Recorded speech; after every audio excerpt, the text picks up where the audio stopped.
She kissed her boyfriend outside a lingerie shop the morning after her roommate died.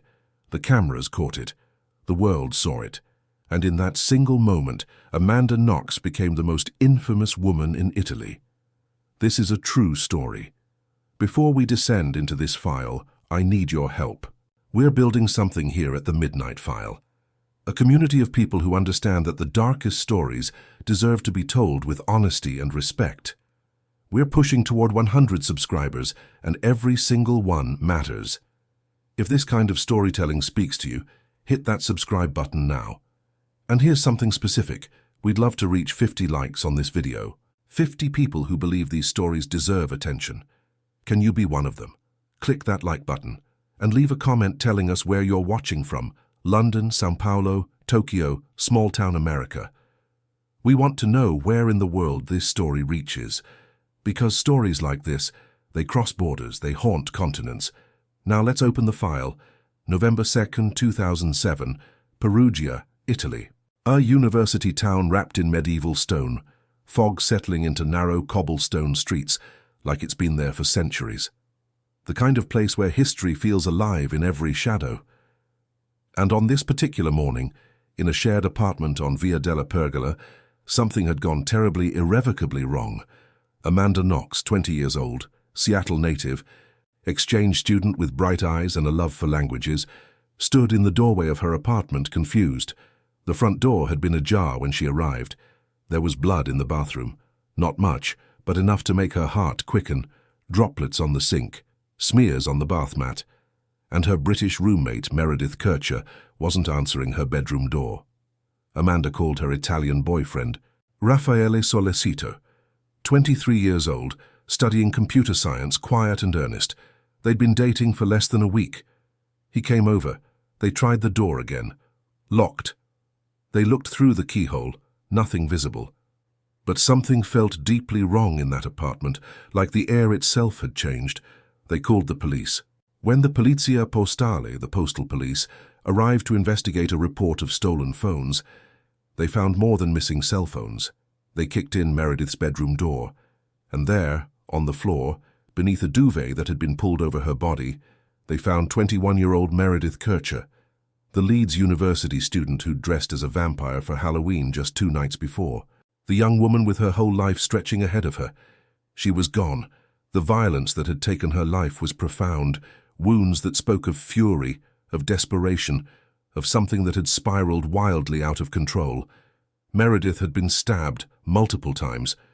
The medical examiners would later document over 40 separate injuries across her body, 2 major wounds to her neck, 1 on each side of her throat, with a catastrophic wound on the left side that had caused her to lose massive amounts of blood. She had defensive wounds on her hands, small cuts where she'd tried to protect herself. Bruises covered her face, neck, arms, legs. The pathologist determined she'd also been subjected to a form of assault before her death, though there was no conclusive biological evidence of completed violation in the traditional sense. The crime scene told a strange story. A rock sat in a bag in one of the other roommates' rooms. A window appeared broken, as if someone had climbed through, but investigators noticed something peculiar. The glass had fallen on top of clothes that were already on the floor inside the room, not underneath them. And there were no footprints in the dirt outside beneath the window, which sat nearly 4 meters above ground. It looked staged, like someone wanted police to think there'd been a break-in. Meredith's purse sat on her bed, receipts scattered across the duvet. Another staging detail, making it appear as though someone had rifled through looking for money. But the most significant evidence in that room wasn't what was there, it was what wasn't there. We'll come back to that. The investigation moved with shocking speed. Within hours, Amanda Knox and Raffaele Solecito went from witnesses to suspects. The lead prosecutor, Giuliano Mignini, seemed to have formed a theory almost immediately. And once formed, that theory would prove nearly impossible to dislodge, regardless of what the evidence actually showed. On November 5th, 2007, just 4 days after Meredith's body was discovered, Amanda Knox was brought in for questioning. What happened in that interrogation room would become one of the most controversial elements of the entire case. Over the course of more than 53 hours of questioning, spread across multiple sessions, Amanda was interrogated without adequate legal representation and without a qualified translator. She was 20 years old, in a foreign country, speaking a language she'd only studied for a few months. And the police, according to Amanda's later testimony, told her things that weren't true. They told her that Raphael had implicated her, that he'd said she'd left his apartment that night. They told her she was suffering from traumatic amnesia, that she'd blocked out what really happened, that if she just tried harder, she'd remember. Under this pressure, exhausted, confused, isolated, Amanda signed statements prepared by police. In these statements, she implicated her former boss, Patrick Lumumba, a Congolese man who owned a bar called Le Chic, where Amanda had worked. She said she could see images of Patrick in Meredith's room, that she'd covered her ears while Meredith screamed. The next day, Amanda retracted everything. She wrote a handwritten note questioning her own statements, saying she was confused, that she'd been pressured, that she didn't know what was real anymore. It didn't matter. Patrick Lumumba was arrested. So was Amanda Knox. So was Raphael Solicito. And then, 2 weeks later, the fingerprint results came back. They belonged to Rudy Guade. 20 years old, originally from the Ivory Coast, Rudy had been living in Italy since childhood. He had a history, petty crimes, breaking and entering incidents. He was known around Perugia, and his fingerprints were all over Meredith's room. His DNA was on her body. It was mixed with her blood in multiple locations. Bloody shoe prints matching his shoes led away from the crime scene. There was even fecal matter in one of the toilets that matched his DNA profile, evidence that he'd been in the apartment, that he'd used the facilities, that he'd been comfortable enough to stay. Patrick Lumumba was released immediately. He had an airtight alibi. Dozens of witnesses placed him at his bar that entire night. He'd had nothing to do with this, nothing at all. But his reputation was destroyed. His business, Le Chic, would close shortly after. His life had been upended by a false accusation made by a terrified young woman under coercive interrogation. You'd think the discovery of Rudy Guade would have ended the investigation into Amanda Knox and Raphael Solicito. Here was a man with a criminal history, whose biological evidence was everywhere at the crime scene, who had a visible cut on his hand when he was arrested in Germany days later. A man whose DNA and fingerprints told an unambiguous story of presence, of contact, of violence. But Prosecutor Mignini had already committed to a different narrative. In his theory, this wasn't the act of a single perpetrator. This was a group attack, a twisted scenario involving 3 people driven by some dark impulse. He theorized that Amanda, Raffaele, and Rudy had participated in what he called a physical game gone wrong, a scenario involving substances and desires that had escalated into something fatal. The problem? There was no evidence Amanda and Raphael even knew Rudy Guade, no phone records connecting them, no witness testimony placing them together, no shared social circle, nothing. But Prosecutor Mignini pressed forward anyway, and the case went to trial. If you're still with me, if this story has caught you the way it's caught me, do something for me. Share this video. Send it to someone who loves true crime, who cares about justice, who understands that these stories matter. Because the more people who see this, the more we can shine light on what happens when investigations go wrong. Share it now. And stick with me. Because what comes next is where this case truly reveals its nature. The trial of Amanda Knox and Raphael Solicito began in January 2009. It would stretch across nearly an entire year, turning into one of the most watched criminal proceedings in modern history. The prosecution's theory was specific and elaborate. Giuliano Mignini claimed that Raffaele had held Meredith from behind, restraining her by the wrists, while Amanda stabbed her, and Rudy committed assault. He even commissioned a 3-dimensional computer animation costing over 182,000 euros of public money, showing exactly how he believed the crime had unfolded. This animation was shown to the jury. It depicted a coordinated attack by 3 people, choreographed like a scene from a film. But it was based entirely on speculation. There was no physical evidence supporting this sequence, no witnesses, no biological traces placing Amanda or Raphael in that room. The prosecution presented 2 key pieces of forensic evidence. First, a kitchen knife taken from Raphael's apartment. According to the forensic scientist Patrizia Stefanoni, DNA belonging to Amanda was found on the handle, which would be expected if she'd ever used the knife to cook, and DNA attributed to Meredith was allegedly found on the blade. Second, the clasp from Meredith's bra, which had been cut from her body during the attack. This clasp, the prosecution claimed, contained Raphael's DNA.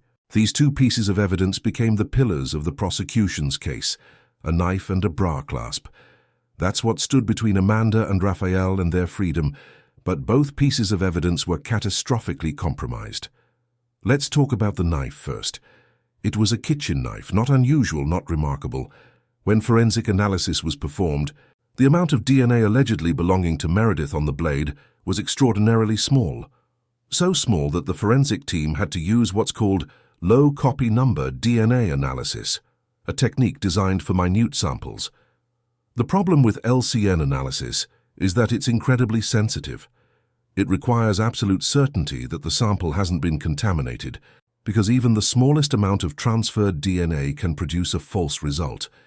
International protocols require that LCN analysis be performed in laboratories that have never had any contact with DNA from the case. Patrizia Stefanoni's laboratory did not meet this standard. In fact, her laboratory wasn't even certified to perform LCN profiling. Worse, the sample was so faint that when independent experts tried to replicate the test, they couldn't.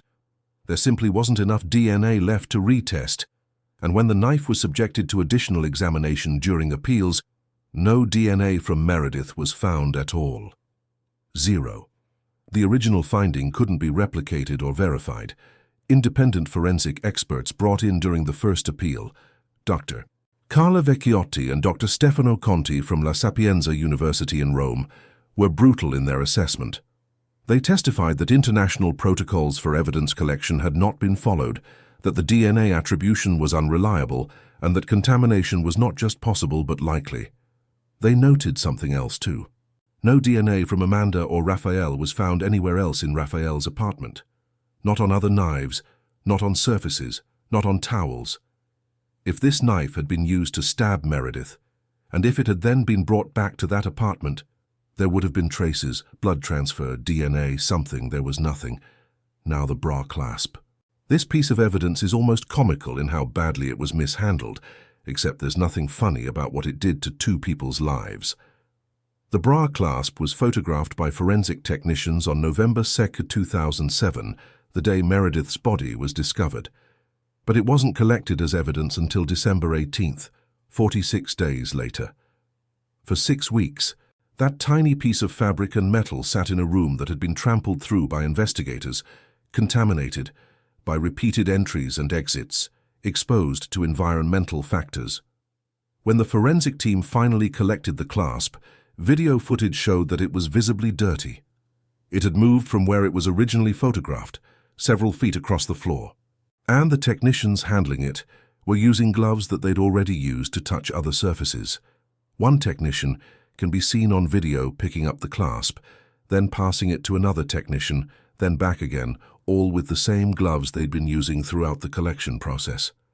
When the bra clasp was tested, it showed DNA from at least 3 unknown males, in addition to the DNA attributed to Raphael. 3 unknown males. The independent experts called this massive contamination. They testified that a 46-day delay in collection made environmental contamination virtually inevitable, and that the handling procedures made the evidence worthless from a forensic standpoint. Here's what's significant. Rudy Guide's DNA was found on the fabric band directly adjacent to where the clasp was attached. This suggests he had grabbed or held the bra during the attack with enough force to leave his genetic material. Rudy's presence on that bra was unambiguous. The presence of Raphael's DNA, contaminated, delayed in collection, mixed with unknown profiles, was anything but. And then there's what wasn't found. No DNA from Amanda Knox in Meredith's bedroom. None. Not on the body, not on the walls, not on the floor. No saliva, no blood, no skin cells, no hair with roots. Nothing. In a violent attack that involved stabbing, struggling, close physical contact, an attack that the prosecution claimed Amanda had participated in directly, There was no biological trace of her presence. The Italian Supreme Court would later call this fact alone decisive evidence of her innocence. But in 2009, the trial pressed forward, and the prosecution had another tool at their disposal, one far more powerful than forensic evidence. They had character assassination. Amanda Knox owned a vibrator. The prosecution presented this as evidence in court, proof, they suggested, of sexual deviance. Amanda had kissed her boyfriend. The footage of that kiss, captured on security cameras, was played for the jury, proof the prosecution suggested of her callousness. Amanda had worn a Beatles t-shirt reading, "All you need is love" to one court appearance, proof, the Italian press declared, of her mockery of the proceedings. Amanda had done cartwheels and splits while waiting at the police station during the early investigation, proof, they claimed, of her bizarre behavior and lack of appropriate emotion. Never mind that she'd done those stretches because she'd been waiting for hours and was trying to stay calm. Never mind that the kiss with Raphael had occurred moments after they'd learned Meredith's body had been found, and if you watch the full footage, you can see Amanda's expression shift from the kiss to visible anguish. Never mind that owning a vibrator is entirely normal for a 20-year-old woman. Never mind any context at all. The Italian tabloid press had already convicted Amanda Knox in the court of public opinion. They called her Foxy Knoxy, a nickname her childhood soccer teammates had given her because she was quick on the field. But in the hands of tabloid writers, it became something sinister. They called her the Dark Angel of Seattle. They wrote about an orgy of death. They described her as a she-devil with an angel's face. If this story is making you angry, if you're thinking about how easily a narrative can be twisted, leave a comment. Tell us what you think, because these comments, they become part of the record. They show that people are paying attention, that we're not letting these stories disappear into the dark. The trial concluded on December 4, 2009. Amanda Knox was convicted and sentenced to 26 years in prison. Raphael Solicito received 25 years. Both maintained their innocence. Both immediately filed appeals. Amanda was 22 years old. She'd spent her 21st birthday in prison. Now she faced the possibility of spending much of her life there. Meanwhile, Rudy Guide, whose DNA was all over the crime scene, whose bloody shoe prints led away from Meredith's room, whose fingerprints told an undeniable story of presence, had been tried separately in a fast-track proceeding. He was convicted in October 2008 and initially sentenced to 30 years. But his sentence was reduced to 16 years on appeal in 2009. He would serve approximately 13 years before his release in 2021. Rudy's story about that night changed multiple times. First, he claimed he wasn't there at all. Then, he admitted being in the apartment, but said he was in the bathroom when the attack happened. Then he claimed he heard Amanda's voice arguing with Meredith, that he saw her silhouette. But these claims contradicted each other and were never corroborated by any evidence. The truth is that Rudy Guide was there. His biological evidence proves it beyond any doubt. Whether he acted alone or with others is the question that consumed years of legal proceedings, but the evidence suggesting others were involved. It evaporated under scrutiny. The first appeal began in 2010. This time the presiding judge, Claudio Pratillo Hellman, ordered independent forensic experts to review the knife and bra clasp evidence. Dr. Vecchiotti and Dr. Conti conducted a thorough analysis and delivered their findings. The DNA evidence was unreliable. The collection methods were flawed. The contamination concerns were substantial. The evidence did not meet scientific standards for reliability. On October 3, 2011, Judge Hellman read the verdict. 5 minutes. That's how long it took. Amanda Knox and Raffaele Solicito were acquitted of the most serious charges. The court upheld Amanda's conviction for the slander of Patrick Lumumba, for the false accusation she'd made during her interrogation, and sentenced her to 3 years. But she'd already served nearly 4 years. She was free to go. Amanda collapsed in tears in the courtroom. She was 24 years old. She'd spent nearly 4 years of her young adult life in an Italian prison for something she didn't do. She returned to the United States. She tried to rebuild her life. She thought it was over. It wasn't.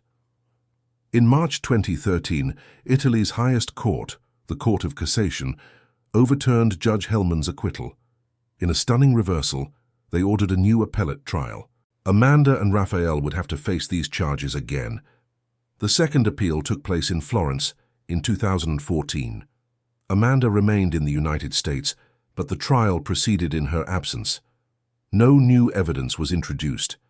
In fact, new testing of the knife showed no DNA from Meredith, further undermining the prosecution's case. But on January 30th, 2014, the appeals court reconvicted both Amanda and Raphael. Amanda's sentence was increased to 28 years and 6 months. Raphael's remained at 25 years. It seemed impossible. How could they be convicted again when the forensic evidence had been so thoroughly discredited? How could a court reconvict without new evidence, based on the same contaminated samples that had already been deemed unreliable? The case went to Italy's Supreme Court for a final ruling, and on March 27, 2015, the Court of Cassation issued its definitive judgment, 52 pages, 5 judges, and a complete, final acquittal. The court's language was scathing. They cited glaring errors, investigative amnesia, and guilty omissions by the prosecution. They found that prosecutors had failed to prove their three-person theory. Most critically, they noted that the complete absence of biological traces from Amanda or Raphael in Meredith's bedroom rendered their participation impossible under the prosecution's own theory of the crime. The court went further. They said that retrying the case would be useless, given the contamination concerns and investigative failures. They declared the case without foundation. After nearly 8 years, the nightmare was officially over. But the cost, incalculable. Amanda Knox had spent nearly 4 years in prison. She'd spent 8 years of her life under the shadow of these charges. Raphael Solicito had spent 4 years imprisoned and 8 years fighting for his freedom. Meredith Kercher's family had endured years of trials without clear resolution, and Patrick Lumumba, the innocent man falsely accused, had lost his business, his reputation, and weeks of his life to imprisonment based on a coerced statement. Before we continue, I want to ask you something. If you believe these stories need to be told with this kind of depth and detail, hit that subscribe button. We're building toward 100 subscribers, and every single one helps us keep making content like this. And we're still hoping for those 50 likes. Can you help us get there? It's a small thing, but it means everything to a channel like ours. Now let's talk about what happened next, because the story doesn't end with the acquittal. Amanda returned to the United States and tried to build a life. She married a man named Christopher Robinson. In 2021, she gave birth to a daughter. She wrote 2 memoirs, Waiting to be Heard in 2013 and Free in 2022, where she reflected on the ordeal. She became involved in criminal justice reform, speaking out about wrongful convictions, coerced confessions, and the dangers of forensic evidence mishandling. In 2024, she received the Innocence Network Impact Award for raising awareness about wrongful convictions. But the Foxy Knoxy persona never died. Amanda has described receiving messages from strangers saying they hope her daughter gets taken from her. Messages wishing harm on her child. The vitriol that surrounded her case has persisted, fed by people who remain convinced of her guilt, despite her exoneration by Italy's highest court. And there's one conviction that remains on her record, the slander charge for falsely accusing Patrick Lumumba. In 2023, the European Court of Human Rights ruled that Amanda's rights had been violated during that interrogation in 2007. She didn't have adequate legal representation. She didn't have a qualified translator. The conditions of her interrogation were coercive. Based on this ruling, Amanda petitioned for a retrial of the slander conviction. In June 2024, a Florence court reconvicted her. They claimed that her handwritten note, the one where she questioned her own statements and said she was confused, had been written spontaneously and freely rather than under duress. In January 2025, Italy's Supreme Court upheld this conviction. Amanda isn't at risk of additional jail time. She's already served more than the sentence for slander. But the conviction remains, a permanent stain. A reminder that even when the biggest injustice is corrected, smaller ones can linger forever. Patrick Lumumba, for his part, expressed satisfaction with the verdict. He said Amanda never apologized to him. And he's right. The harm done to him was real, even if the statement that caused it was coerced. There are no clean endings here, just layers of damage that can't be fully undone. Raffaele Sollecito is now 41 years old. He lives in Milan working as a computer engineer. During his years in prison, he completed his engineering degree. After his exoneration in 2015, he said, "It is time I will never be able to recoup. My mind and my soul will be marked for life, and the wound will never stop bleeding. It will never heal." He's advocated for reform of the Italian justice system. He's tried to move forward. But like Amanda, the wound remains open. Rudy Guedi was released from prison in 2021 after serving 13 years. In July 2025, he faced new charges, allegations of assault and violence against a former girlfriend. The relationship had reportedly begun while he was still in prison and ended in 2023 when the woman pressed charges. Over 100 001 photos, thousands of messages and audio recordings were entered as evidence. His trial is ongoing as of this recording. His lawyer maintains his innocence and expresses concern that Rudy can't receive a fair trial given his past conviction. And in October 2025, something strange happened. Former prosecutor Giuliano Mignini, the man who led the investigation and prosecution of Amanda Knox and Raffaele Sollecito, reported to Italian prosecutors that he had received new information about the case. He provided the name of a potential suspect, someone he said he'd never considered before, someone who had allegedly fled Italy just days after Meredith's demise. No decision has been made on whether to open a new investigation. It's unclear what this information is or where it came from, but it adds yet another strange chapter to a case that has never stopped generating strange chapters. Here's what makes this story so haunting. It's not just that Amanda Knox and Raffaele Sollecito were wrongfully convicted. It's how they were wrongfully convicted. The forensic evidence was compromised from the start, collected improperly, analyzed using uncertified techniques, contaminated through careless handling. The investigation was driven by a predetermined theory that evidence was forced to fit rather than being allowed to shape. The prosecution relied on character assassination and media narrative instead of facts. And the media created a monster. Foxy Knoxy became more real to people than Amanda Knox ever was. The tabloids built a character, seductive, manipulative, cold-blooded. They deployed this character in headlines across the world. They made millions from her face, her name, her story. And that character became so embedded in public consciousness that even after her exoneration, people still believe in it. Amanda herself said it best. "I've had a doppelganger for most of my adult life. Not a flesh and blood one, but a cartoon version of me named Foxy Knoxy. She was seductive, cunning, duplicitous, and she had my face." This case should have been straightforward. Rudy Guedi's biological evidence was everywhere at the crime scene. His DNA, his fingerprints, his shoe prints, his presence was undeniable. If investigators had followed that evidence objectively, Amanda Knox and Raffaele Sollecito would never have spent a day in prison. Meredith Kercher's family might have had closure years earlier. Patrick Lumumba would never have been arrested. But once a narrative takes hold, once investigators commit to a theory, once the media builds a character, once public opinion solidifies, it becomes almost impossible to dislodge, even in the face of contradictory evidence. The Amanda Knox case stands as a warning about forensic evidence that looks scientific but isn't, a warning about investigations that prioritize theory over facts, a warning about media narratives that destroy real lives for entertainment and profit, a warning about what happens when the machinery of justice becomes more interested in closing a case than in finding truth. Meredith Kercher was a real person.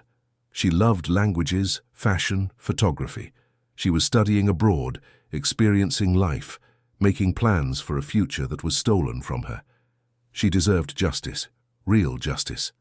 Not a rushed investigation that prioritized dramatic narrative over careful analysis.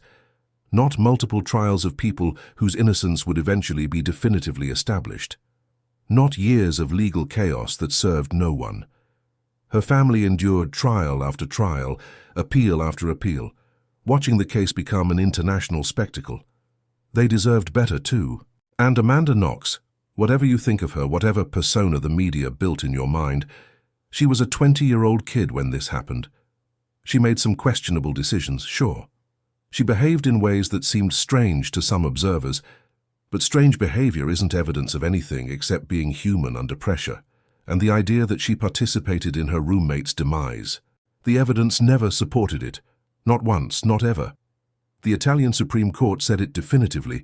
There were no biological traces of Amanda Knox or Raffaele Solicito in Meredith's bedroom or on her body. In a violent attack involving stabbing and close physical contact, this absence is decisive. They weren't there. The forensic evidence was contaminated, unreliable, insufficient. The prosecution's theory was built on speculation, not facts. It took 8 years and multiple trials to reach that conclusion.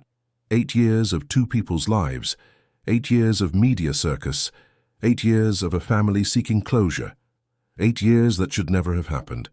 If this story has affected you, if it's made you think differently about how we consume crime stories, about how media shapes our perception, about how justice can fail, share this video, talk about it. Because these conversations matter. They're how we learn. They're how we push for change. I want to leave you with something Judge Hellman said after the first acquittal. He noted that we may never know exactly what happened in that room on November 1st, 2007. That there's a real truth that exists somewhere beyond what can be proven in court. And he's right. The truth of that night, the terror Meredith felt, the chaos, the violence, the exact sequence of events, that truth died with her. What we're left with is what can be established through evidence. And the evidence establishes that Rudy Guede was there, that his presence is undeniable, and that no reliable evidence places anyone else in that room. Sometimes justice means accepting that perfect certainty is impossible. Sometimes it means acknowledging that the machinery got it wrong, that people were harmed unnecessarily, that the cost of correction can never fully repair the damage done. The file on Meredith Kercher's case is technically closed. Rudy Guede served his sentence. Amanda Knox and Raffaele Solicito were exonerated. But the questions linger. The wounds remain open. The reputation destruction can't be undone. The years can't be returned. Every town keeps a secret. Some just bury it deeper than others. And sometimes the secret isn't what happened, it's how we respond when we don't know. How quickly we judge. How eagerly we believe compelling narratives over complicated facts. How willing we are to convict based on character rather than evidence. If stories like this haunt you the way they haunt me, subscribe to the Midnight File. Because the next file might be darker still. The next case might ask even harder questions, and I'll be here opening folders that should never have been closed, asking questions that should never have been silenced, telling stories that deserve to be told right. This is Julian Cross, and this is the Midnight File. The truth isn't always what we want it to be, but it's always what we need it to be, even when it comes too late.